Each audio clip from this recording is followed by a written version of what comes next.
and happy Friday. Welcome to another episode of Mavens of Manufacturing. I just want to give a quick shout out to our sponsor for this episode, Factory Fix. They're a recruiting platform that helps you find the skilled talent you might be struggling with to find. So make sure you're connecting with them after the show and see how they can help you fill up some of those available positions you might have at your company. I'm super excited today to have Charli Matthews. Hello, Charli. How are you? I'm doing great. Thanks for having me.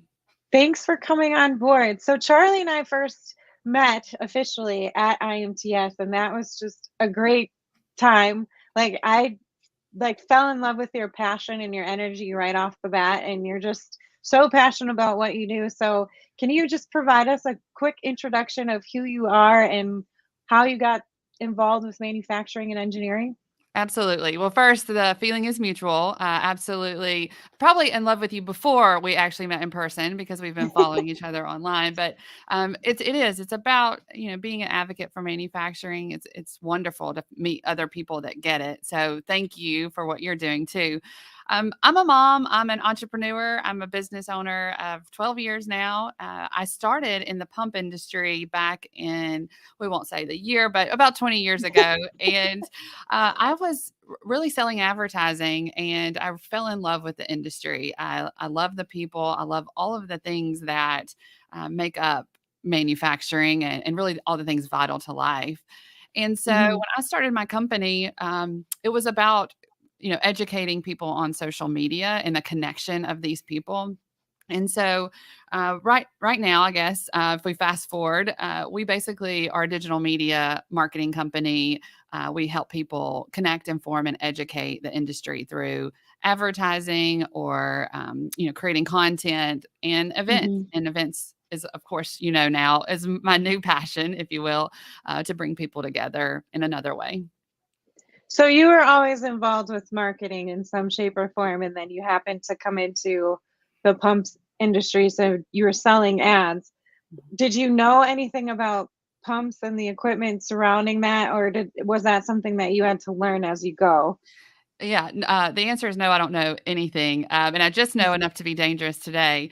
I graduated from the University of Alabama in business and finance, and nor really I went down that path. I wanted to go into child development or human development. I love the study of why we do things. But mom was like, there's no money in that. And so I'm like looking through the list, like, oh, finance, that sounds like money.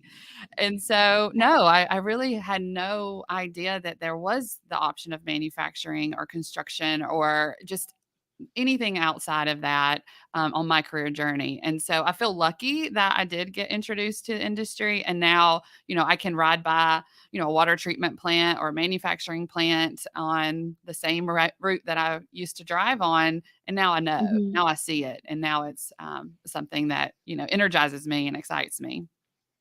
So you have your company is called Empowering Brands. So can you share a little bit of history of like when that first started and what gave you the inspiration to start that? Like what were you seeing that was missing in the area that you were in that inspired you to say, yes, I want to start this brand and I want to help companies kind of help where their gaps are with digital media? Right, and that is it. I was really, out there creating social media. I was, putting myself out there, learning from. I think there were two other people in the or companies in the pump industry creating content at that time, and I just thought this is so needed. We need to be able to connect more. And I was in sales. I was selling advertising, and so it was the easiest way to have kind of that introduction to someone before you get to meet them. So I created, many LinkedIn groups and connections, and I wanted to be able to teach the pump industry that this was important, and this is the way that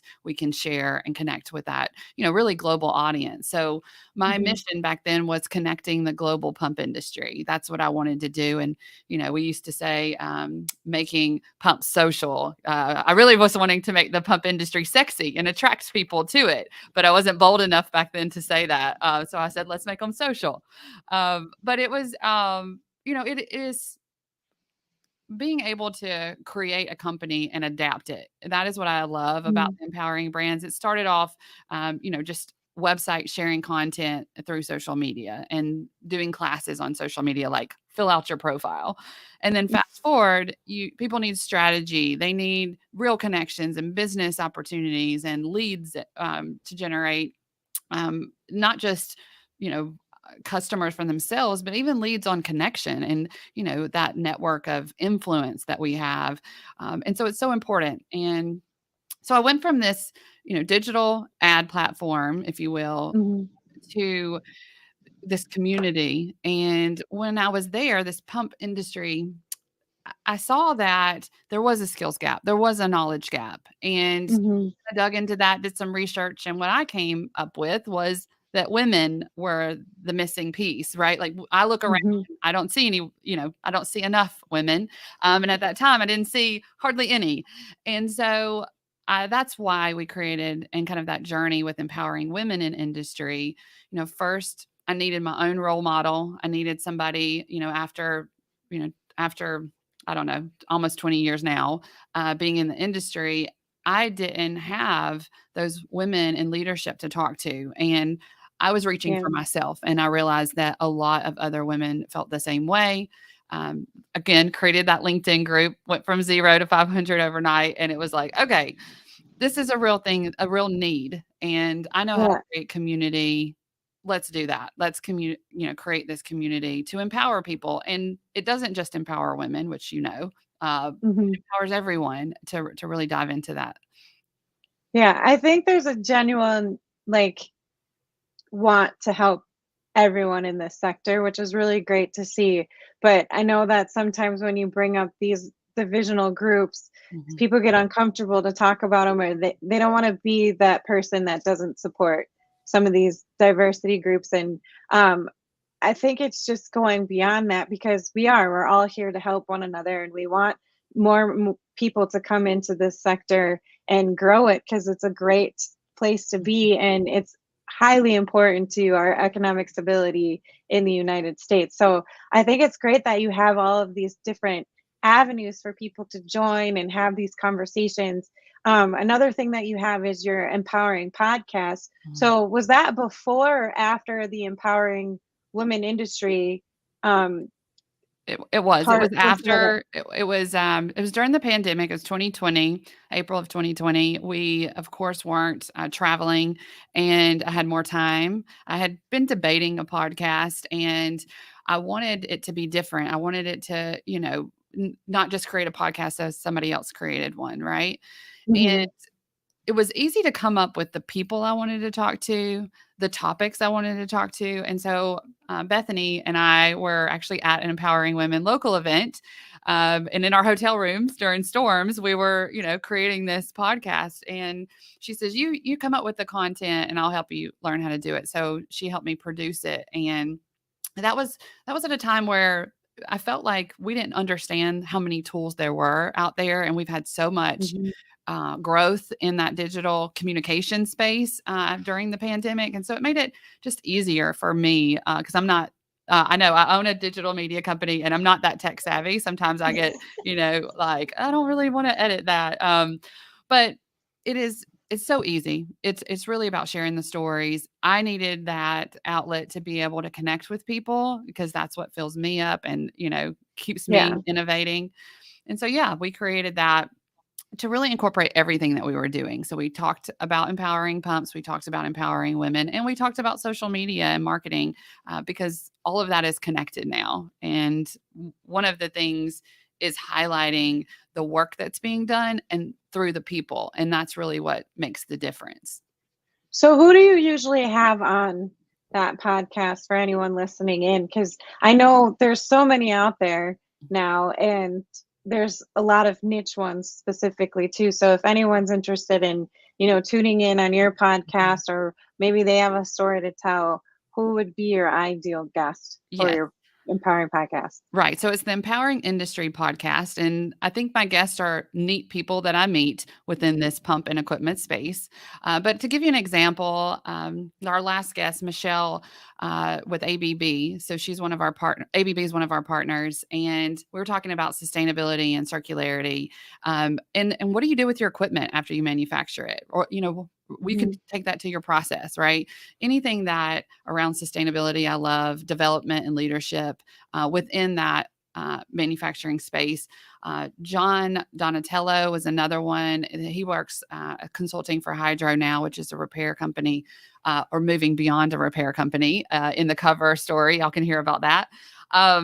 But it is that empowering pumps community that we have, and people that are pushing that next step, Yeah. developing people, mentoring people. And that's really what I learned from John. I was probably a little intimidated by him because I'd met him as like the president of a seal company. And I just kind of made that like bold move to talk to him a little bit deeper and invite him to the podcast, which is one of my favorite things to do, to invite someone on. But that's where I got to know him really, right? I got to know his heart Yeah. and that he, is out there mentoring other people. I loved it. That's awesome. When you were first talking about starting this podcast, what sort of fears did you have? Because I had, for me personally, like with Mavens, I was toying with this idea for a long time, but I just didn't have the skill set to do video, or I didn't even know how to upload a video to YouTube, to be honest with you. Like I never was in that area. I was always a writer. So when I was sharing this idea with a really good friend of mine, he's just like, I don't understand what's stopping you. Like these are quick things you can learn and I can teach you. So kind of similar to your situation where your friend Bethany was like, I can teach you how to do this. And I felt kind of dumb after I went through it, because I was like, oh wow, this is really easy. Why haven't I done this sooner, kind of thing. What sort of fears did you have before actually launching your first episode? I think the biggest was the consistency and being able to show up, on a regular schedule. Definitely the production side and like the repetition.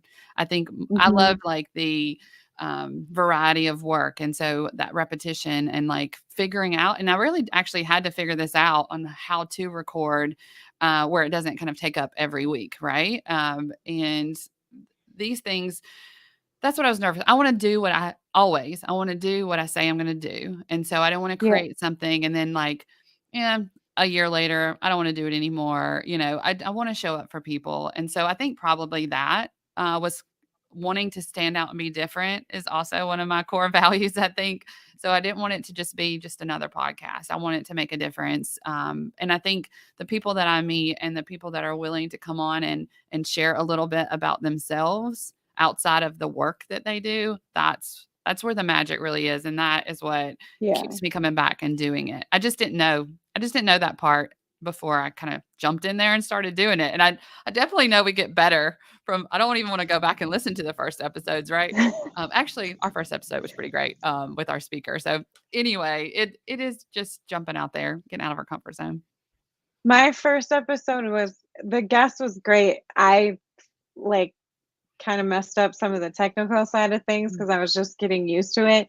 But I think that's a great point to bring to awareness too, that anyone thinking about doing something like this, there is a lot of work that goes into it, but there's also a lot of commitment. Like if you want this to be a long lasting thing, you have to show up every week, every month, and plan. And there's a lot of planning going behind it. Like I still struggle with lives every week sometimes. And then because manufacturing is so chaotic sometimes, people have to reschedule even when they've had it planned out for months. So then I have to be like, okay, how do I adjust to this? And you kind of have to go with the flow of things. I do want to take some time to kind of recognize some people who are on. So we have Hank Pruim.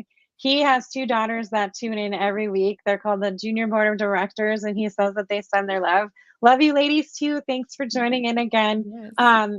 There's a couple from a LinkedIn user. I'm sorry, LinkedIn has a glitch where it doesn't show who it is all the time, but hello and thank you for joining. Hey, y'all, dropping by to say hi and rock on. Thank you. I don't know who that is either. I'm so sorry. LinkedIn is. But if you guys have any questions, feel free to drop them in the comments and I'll ask them to Charli as well too. I do want to get back to this Empowering Women in Industry event that you had. So you had your first major one last year, correct? Or the No, year no, of previous year? this one in Chicago will be our 5th year. Oh, And okay. yep, but it gets bigger every year and we bring in new people. So it's okay that you That's don't know that exciting. we've been doing it. It originally like was started just in like one of those little event rooms in West New Orleans, the conference center, like in between at the Riverview. We just got like a couple ladies together. It was the Hmm. Charlie's Angels that were the water operators. Anyway, it started off That's small, right? awesome. And then you just bring in more people, and then we did do our first real event in Chicago. So we're back in Chicago this year. It's going to be October the Okay. 5th. It follows WEFTech, which is a water event. There's all types of people that attend. I think most of the time when we highlight people, that's what brings them in. And we do that through our awards. And so we have tradeswomen of the year, we have manufacturer of the year, we have engineer, operator, marketing, sales, you name it. And I do that because I want it to stretch across industry. So not just manufacturing or not just the water sector, but we can Hmm. all, you know, we can all learn from each other when we're together like that. So I'm really excited about it. Downtown Chicago, it's going to be awesome. So we have a full day conference and then we take a break. We jazz up however you feel like you want to show up. And we have the awards gala and fashion show. And that industry fashion show is one of those things, Meaghan, that I'm like, is this okay to do? I'm still asking permission. And I'm so glad that Emily Solaby said, yes, let's do the fashion show. I'm in with you. Let's go. And she's with Juno Jones. So we have everything from hard hats, cocktail dresses, safety boots. We want people to show up however they want to, however they see themselves as women in industry and walk that That's catwalk such with a us. cool idea.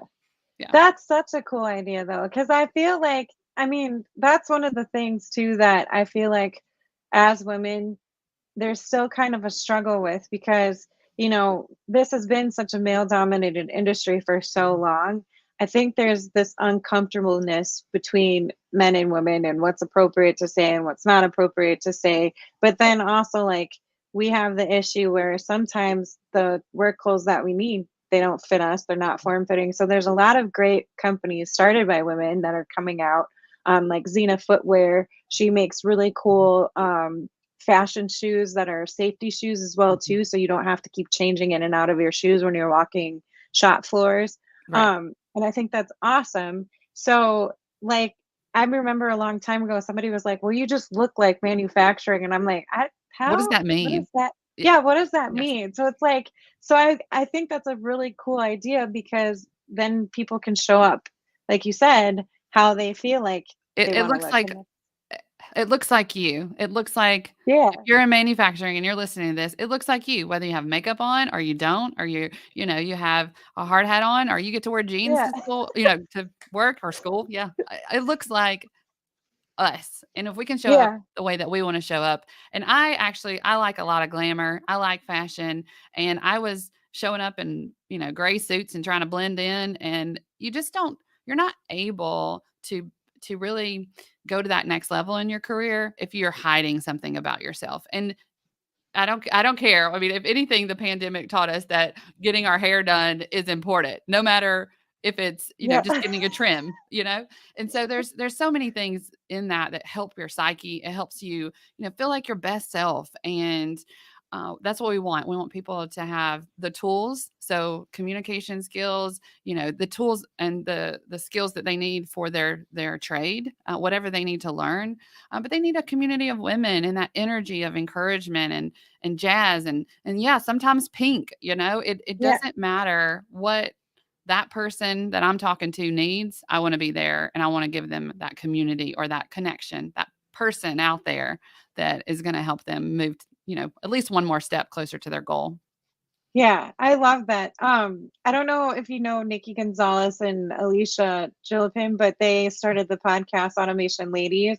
Yes. And Alicia actually sent me a package to my house, and it was a purple hard hat with purple safety glasses and a purple bandana, and then one of the safety vests with purple. And Mhm. it just made me feel good because it's like, okay, that's my favorite color. She knew that was my favorite color, and she went out of her way to like make us all feel, because she sent it to myself, Nikki, and another friend of our, Courtney, Well, I and have to say before we go on with that, if you already have the PPE, you should be in the fashion show with us in Chicago. So just putting that out there, just come be on the stage with us. It's so much fun, and yeah, it's important that it's not easy to walk on the stage at all, right? Like every time you no, have to kind of get that nerve. Okay, here we go, jumping on a podcast, like being in front of people.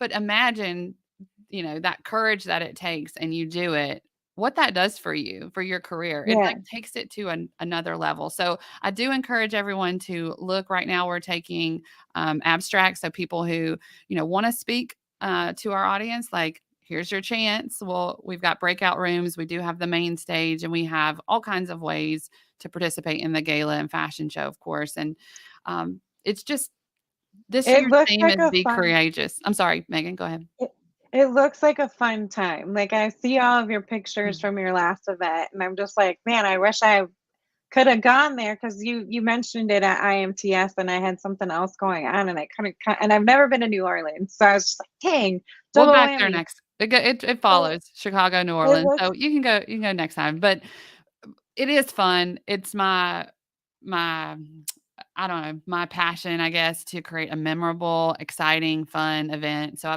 put my work is focused on that. And so don't worry if you missed last year, it'll be just as good, if not better, this year. so. We got a couple more comments. One of the LinkedIn users is Anne. Hi, Anne. Oh, Thanks for joining us. And then we have Amber Wilborn. hey, Uh, Amber. I love her and her husband and their friend Mary. They do such awesome work at 2W Controls. So make sure you're tuning in there. Their videos are hilarious too. Like, I love watching their videos. And then another LinkedIn user, yes, Charlie. I think that comment came in when you were talking about, how you feel good about the way you look. It can really help elevate your career, which I completely agree. And then we have MP. Love that concept for the show up as you want hoopla. I think that's great too. So, in terms of, like, you know, empowering brands, there is this skills gap. So, what sort of other things are you doing to help empower manufacturers to get them more involved with closing that skills gap? Because right now there's a lot of talk about it, and I think Andrew Crow, like, he's doing a lot of great work, and he's going in front of schools and students and families and helping them educate, you know, families about what opportunities are here. And you're kind of on the other side of things, where you're empowering brands to, like, get comfortable with their stories and how they represent themselves. What is something in common that you see, or maybe it's a couple of things, where you come in and you help them elevate their brand so that they can make that connection to the communities that they're in? Right. Well, I think first we've got to know that it's important, and we have to teach people that telling their story, understanding their culture, understanding, the leaders out there, knowing that we have to treat people as humans. So making sure that we do that within our own company so that we can go out there and recruit.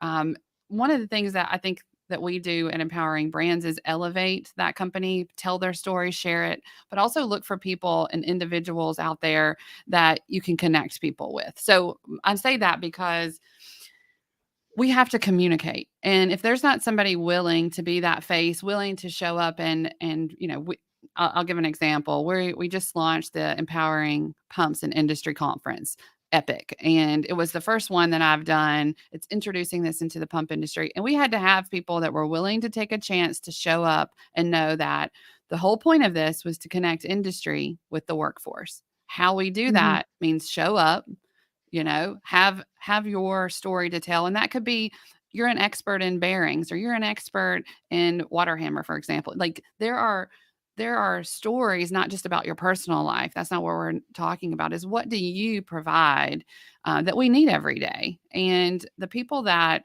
want to work for you, they want to have a purpose. They want to understand your company is there for them, to help them create something awesome and to share it with the world, and that you have their back. So I think it's communication across the board. Like getting out in front of the schools, that's communicating that this is an option. We talked about earlier, I didn't even know what the options were. Across the board, I didn't know that I could go into these other fields. And so we are encouraging people.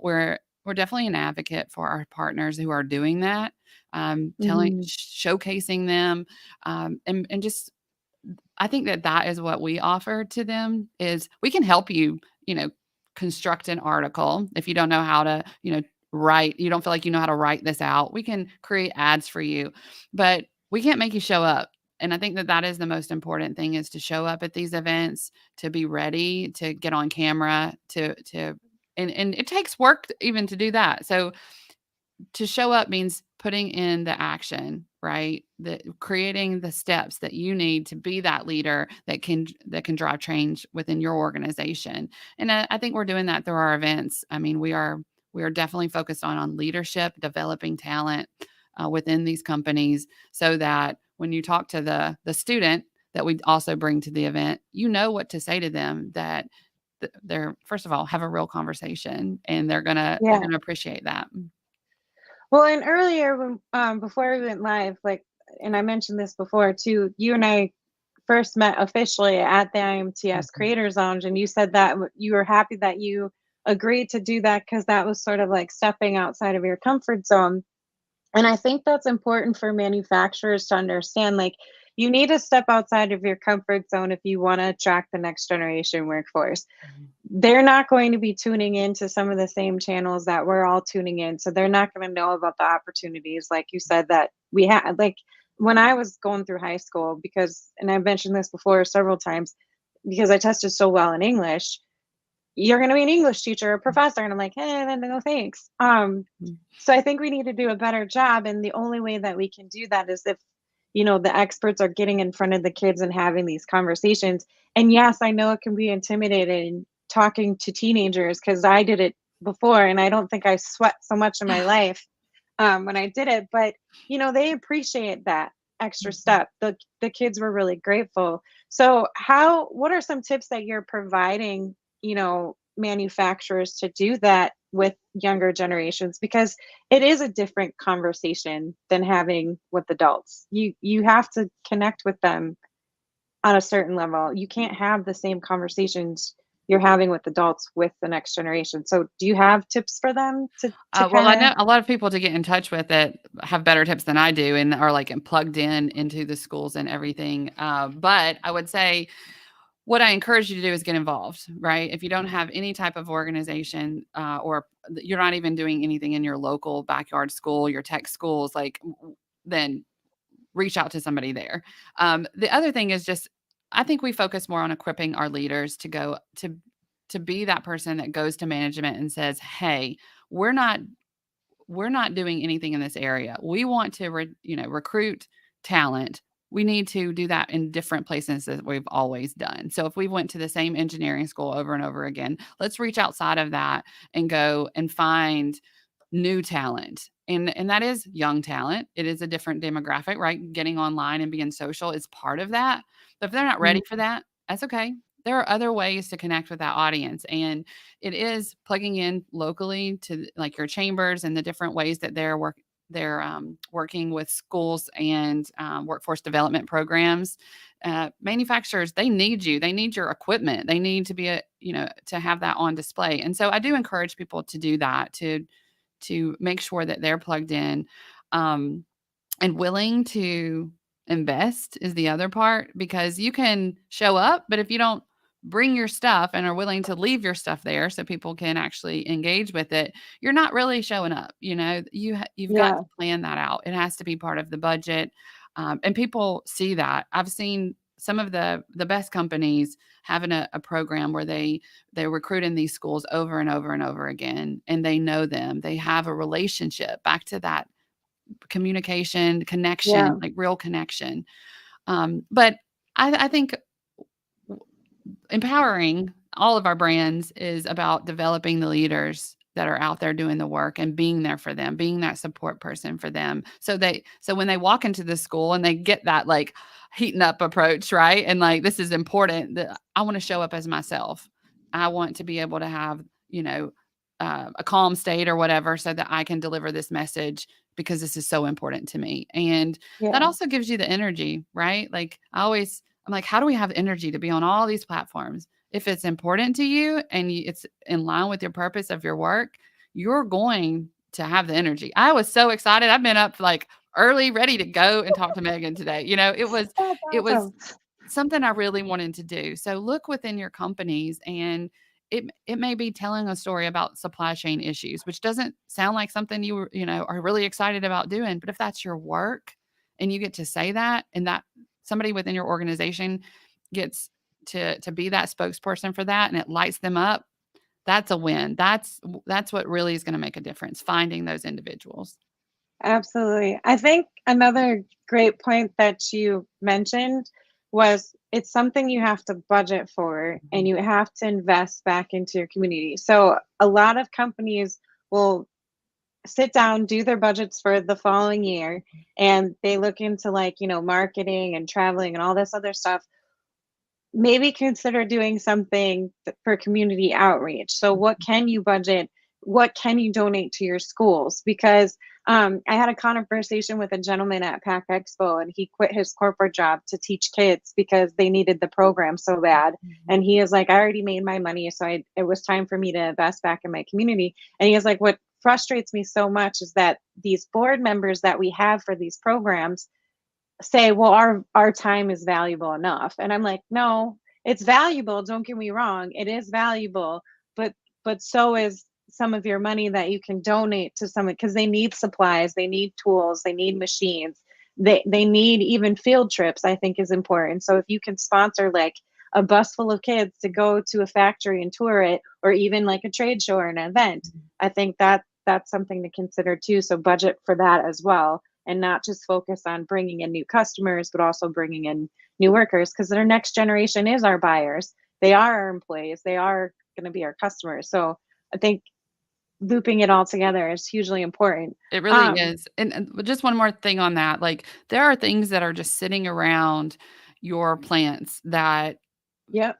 you could use that would teach people, and they need them, even like a toolbox, right? There are so many things that you could give. But really for us in the pump industry, I would love to see more people even know what a pump is, right? And Yeah. so that takes some pump manufacturer somewhere saying it's okay that they can use my pump.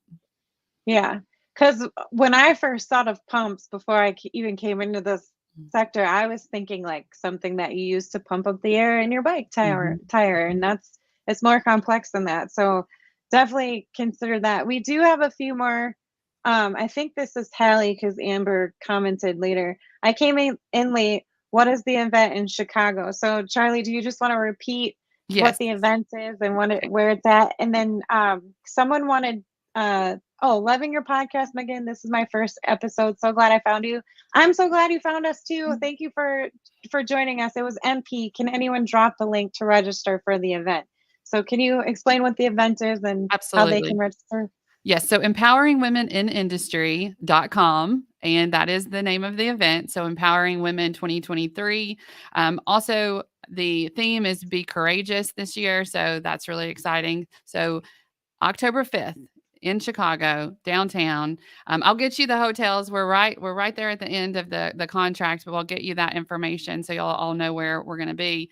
But just plan for that. We'd love to have you, and I'll put the link in the chat as well. To the direct page for the national event is what you're going to be looking for on the site. Also, just so you know, we'll start accepting nominations for those awards. So, nominate your friends, get somebody to nominate you. I think we don't know our own value sometimes. We don't do the self nominations, but just ask a friend, say, hey, I really think I'd be great for this. Will you write something up for me? And yeah, I love meeting people. I will spend some time with you while we're there. And it is a wonderful group of women that are focused on empowering each other. So we always say empowering means to give you the power and authority to do something. But really, we're just showing you that you have that in yourself through some really amazing I, speakers. I mean, they are, it's really great, the network that we have. I love that. So it's sort of, and you shared this on your LinkedIn page, that photo of Jamie Lee Curtis where she's sharing that woman on who won the global award. It's really just, finding your tribe of people who are going to encourage you to be better and support you to keep going and help you get through some of those frustrating times. And I think that's why I connected with you so much, because like, you really want women to be proud of who they are, and that's Mhm. really important to me as well too. So Yes. And I Charlie, do this want to is say that men can join us for the gala and should be there for the award ceremony and cheering these women on too. Because it's so wonderful to see how many women are nominated by men within their organizations. yeah. So you can also Well, show up and support them too. and for all of us who are in this sector, like the old school women who have been in it for years, it was the men that were like, "No, you can do this. You Mhm. can keep going." I remember my former boss who was like, "Okay, the first trade show I attended, he's like, "Okay, this is what's going to happen. Just be professional. Know that there's jerks out there. You belong here." And like, it was so refreshing. And at first I was confused because I was like, what the heck is he talking about? And then when I entered the trade show floor, I was like, oh, that's what he's Mhm. talking about. Mhm. Like, I And felt yeah. like, And if you don't so have yeah, that, if you don't have that person to encourage you and to be there, we want to be that for you. Like that is when I see a timid person come to our event and by the end of the event, she has somebody with her and she's walked across the stage and she's, stood up and told a little bit of something about herself. Like she is now equipped to handle so much more in the world. And that is the best part of our event. Every single time I watch somebody transform, and it is so beautiful. And it's all because of a word of encouragement, like you said, Meaghan. that's so awesome. Well, Charlie, before I let you go, one of the things I like to ask my guests is, if you had an ask for our audience, what would your biggest ask be for them? Yeah, I really want people to look around. I want them to see what type of network that they have. Is it a diverse community? Is it somebody? If it's not, make the effort to go out there and find somebody else to talk to communicate with. Um, Train up your employees. You know, if you're looking and you're struggling in that recruiting side, make sure you're being human, having conversations, opening the floor, the space for people to have those conversations, the real conversations. And I think that that's the big thing, making sure that people have the opportunity and the space to have conversations, and then like give them a high five, give them the tools they need to succeed, and then celebrate that they're on your team now. And I think that makes all the difference. Give them that Jamie Lee Curtis attitude that she Mhm. had in that photo. I love that. I love that photo. So if anyone has any more questions for you, where should they go and how can they get a hold of you? Well, I am Charli K. Matthews on any of the social channels. Please connect with me on LinkedIn and really just connect with me. Just message me. I'm gonna respond. I check my messages. I love Instagram. So if you are on Instagram, that's my favorite platform. Not necessarily because it helps me with business the best. It's just like my favorite way to connect with people. So Mm. I look forward to just meeting all these people that have been on today, Meaghan. And thank you for just allowing me to jump into your space once again. You're absolutely welcome. And thank you so much again. And make sure you follow me too, because I'm going to be sharing those links for that event that's going to be in Chicago in October. I'll make sure to include the link. If you have an abstract and you want to be a speaker, I'll include that link. And I'll also include the link to register for the event. Because the pictures that I saw from the New Orleans event, like, it was just so inspiring. And I'm super excited that it's in Chicago, and I'm excited to show up there and hang out with everyone that joined. And So we're excited for you, Meaghan, to be there. So it's on. If y'all want to see Meaghan, y'all kind of nudge her to be on the stage with us. so awesome. Well, thank you again, and everyone tuning in. Thank you. Make sure you tune in again next week. We have another excellent episode coming up. I believe it's a reschedule with Jana and Ashley. So be sure to tune in, and I hope you guys have a great weekend. Bye, everyone. We know hiring quality manufacturing talent isn't always easy and that there can be a lot of moving parts. That's why Factory Fix is introducing a powerful new tool, Talent Text. No more candidate no-shows. Talent Text allows you to connect with candidates up to 5 times faster than you or even the best recruiter can. Job openings happen overnight. Candidates fall by the wayside and emails get buried and forgotten. Through 3-directional chat, Factory Fix Talent Pros help put you in the hand of a highly skilled worker within seconds. Find quality faster at factoryfix.com.